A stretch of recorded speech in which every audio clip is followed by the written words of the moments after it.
한인샘 주시경의 연표 1876년 황해도 봉상군 쌍산면 전산리 무릉골에서 서당 훈장 주학원과 연한이 씨의 사남 이녀 중 둘째 아들로 태어나다.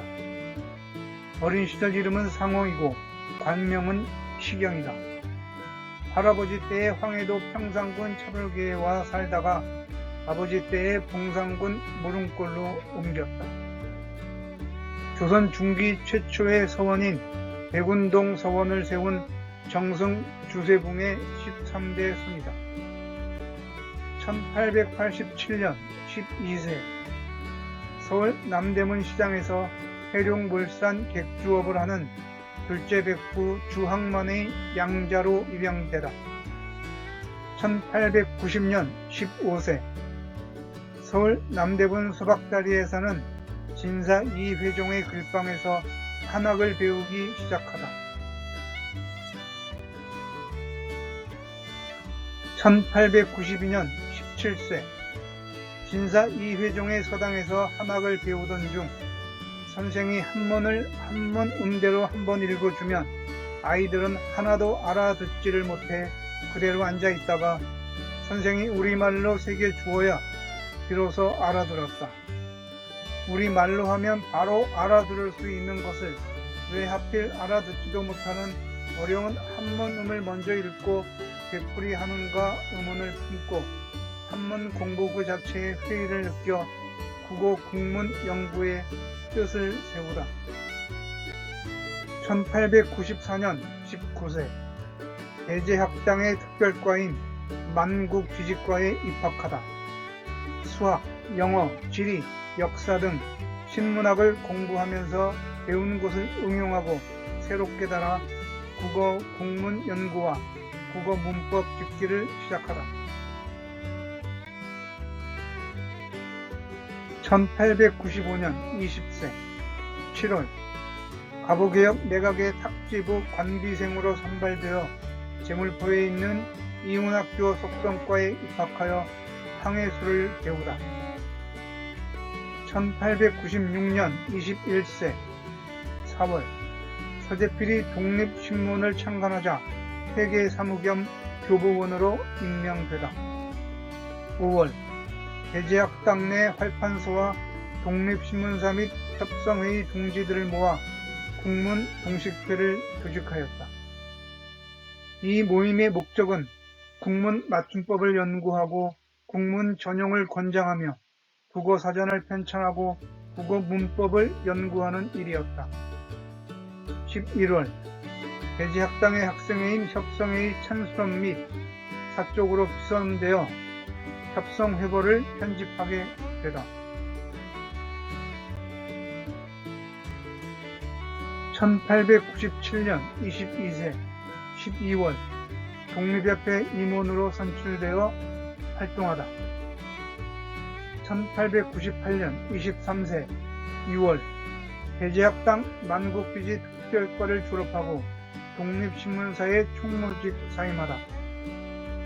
국어 문법 연구에 필요한 추가 공부를 위해 영어 문법을 연구하기로 하고 배제학당 보통과에 입학하다. 독립협회의 만민공동의 사건으로 이승만, 서상대, 이동용, 양깃탁 등과 함께 감옥에 투옥되다. 황제의 특사령으로 11월에 석방되다. 12월 31일 대한국어문법의 원고본 집필을 하다. 1899년 24세 남대문 안에 있는 제국신문사에 입사하여 기자로 활동하다. 1900년 25세 상동교회 부설 상동 청년학원에 국어문법과를 신설하다. 2월 15일은 우리나라에서 최초로 국어문법이 근대교육의 한 과목이 된 날이며 이 당시 교재는 대한국어문법 원고본이었다. 1901년 26세 외국인들에게 한국어를 가르치다. 1905년 30세 11월 일제강요로 국권을 침탈당하자 애국 계몽 운동에 헌신적으로 활동하다.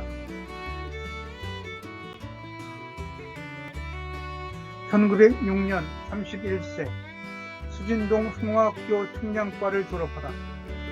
이화학당 사무원으로 근무하다. 서울학회 협찬원으로 근무하다.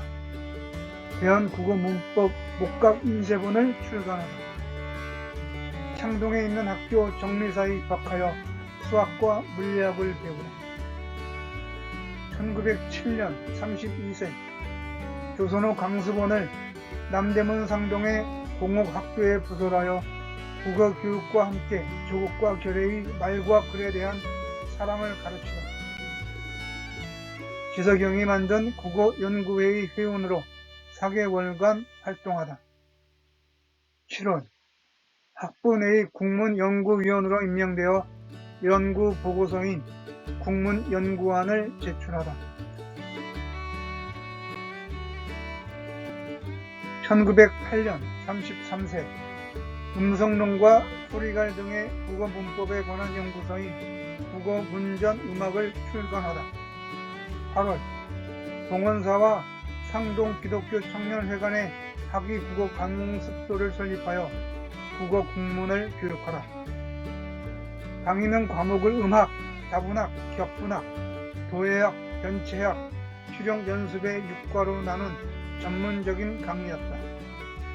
이밖에 애국 계몽운동 기간에 격편을 잡은 학교는 청년학원, 공업학교, 서우, 이화, 명신, 흥화, 기호, 흑명, 진명, 보성, 중앙, 융의, 사립사범강습소, 대제, 서북협성, 병신, 영창 등 여러 학교였다. 1909년 34세 2월 초등국어 교과서인 국문추학을 발간 보급하다. 캐나다 개신교 선교사인 J.S. 게이, 다카시 도로 등과 더불어 한어 연구회를 조직하다. 1910년 35세 4월 국어 문법을 상동 방문서관에서 발간하다. 10월 나라가 망하자 고전을 간행 보급하기 위해 광문회에 가입해서 훈몽자회 등의 고전을 교정하여 간행하다. 1911년 36세 박동의 보성중학교에 조선어 강습원을 열어 수학을 양성하고 여러 학교에 출강하여 국어교육과 민족의식을 고취하다. 조선어 강습원의 학생들이 국어 국문교육을 받은 다음 전국 각지로 나가서 민중들에게 국어 국문교육을 실행하도록 지도하다. 이 방침에 따라 많은 문화생들이 방학에는 전국 각지 향촌으로 돌아가서 민중들에게 국어 국문을 가르치고 독립 쟁취를 위한 애국심을 일깨우다. 그러나 일제의 무단 탄압은 갈수록 심하여 많은 동지들이 국외로 망명하였으며 국내에 남아있던 동지들은 1911년 일제의 소위 배고인 사건으로 구금되었다. 독립운동을 하기 위해 망명하기로 결정하다. 1914년 39세 조선어 강습원의 이름이 한글 100옷으로 재개칭하다. 여름 고향 부모 형제들에게 하직을 구하고 서울로 올라오다. 7월 27일 망명 직전 뜻밖의 체중에 걸려 사망하다.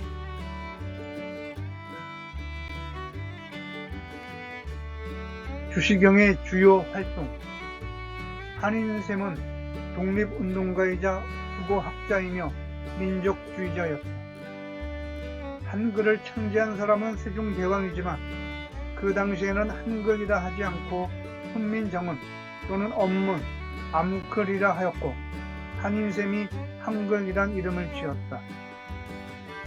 한글은 창제 이래 쭉 있었지만 한인샘이 사실상 현대 한국인이 사용하는 한글을 정립했다고 할 수 있다. 배제학당에 다닐 때 서재필의 눈에 띄어 독립신문의 회계 업무와 신문을 발행하는 인쇄소의 교보원으로 일하기도 했다. 이때 그는 미국 선교사들과 접촉하면서 영어를 익혔고 인쇄소에서 일을 보면서 한글로 발행하는 신문의 교정을 보았다. 그래서 그가 평소에 관심을 가졌던 한글 연구에 몰두하였고 한글의 우수성을 알고 이를 체계화하기로 뜻을 세웠다. 그의 20대 후반기와 30대 초반기는 활발한 사회활동을 전개한 시기였다.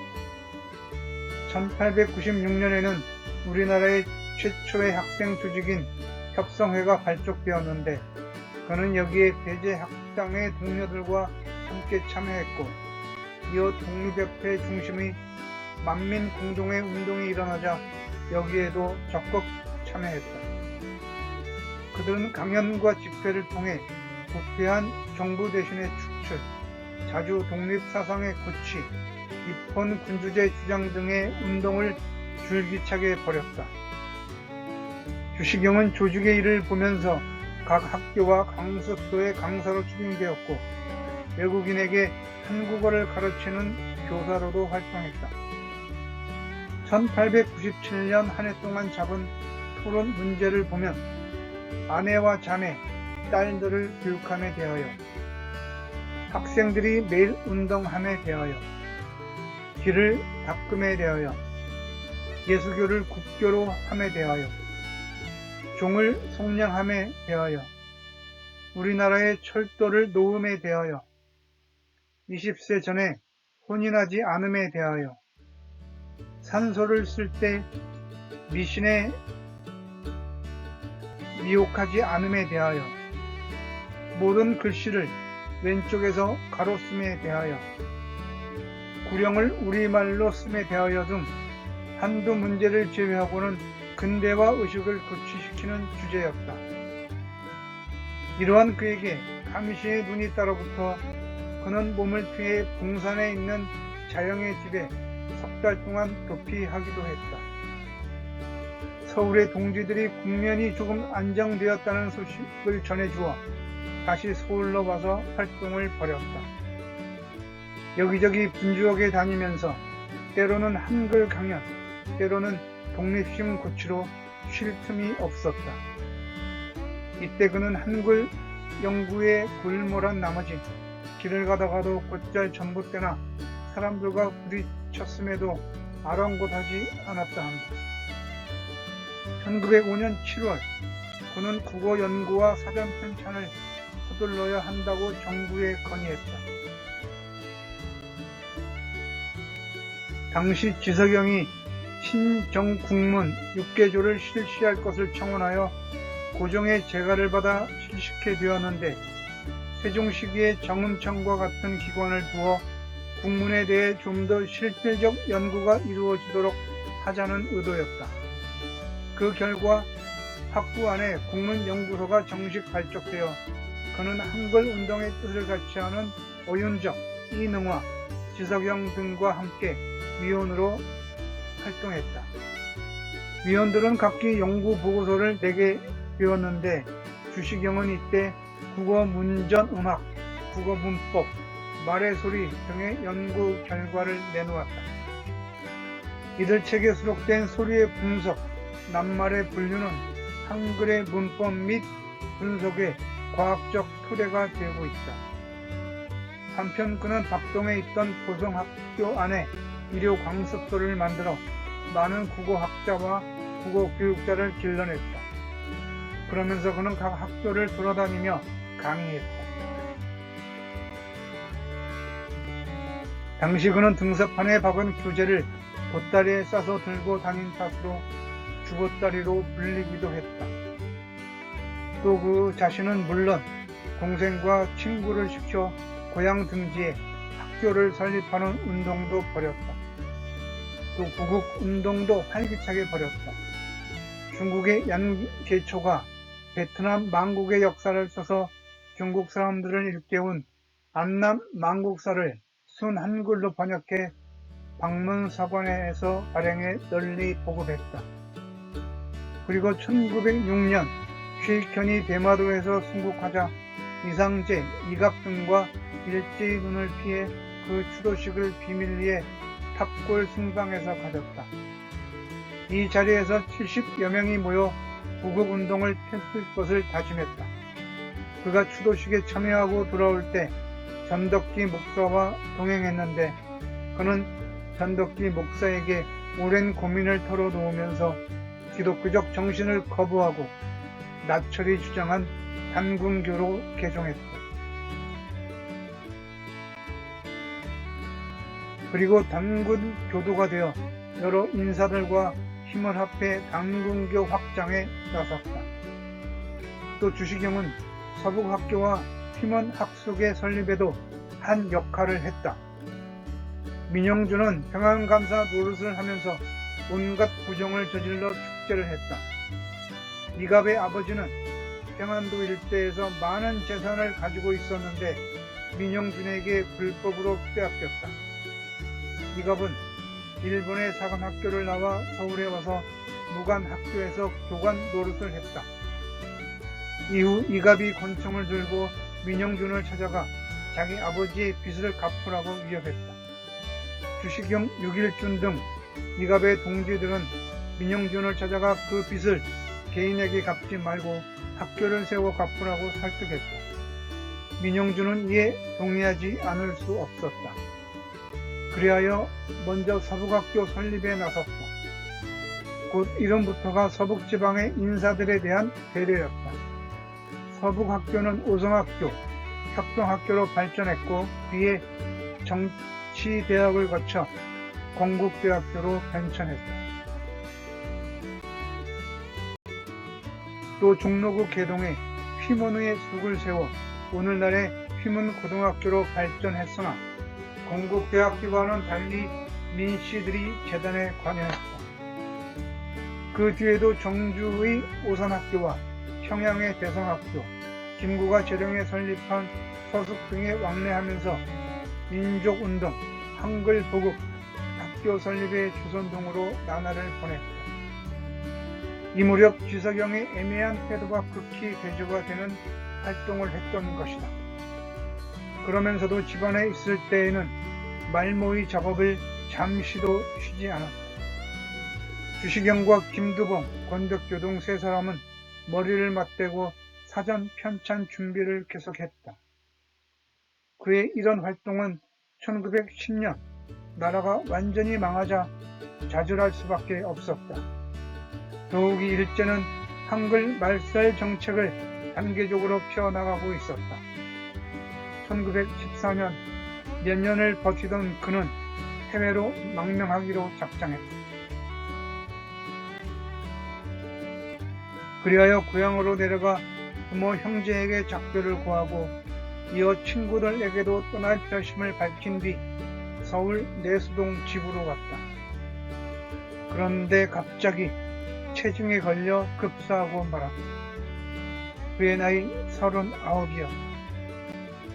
그가 중국으로 망명해서 활동을 벌였더라면 신채호, 박은식, 김두봉과 같이 더 많은 업적을 남겼을 것이다.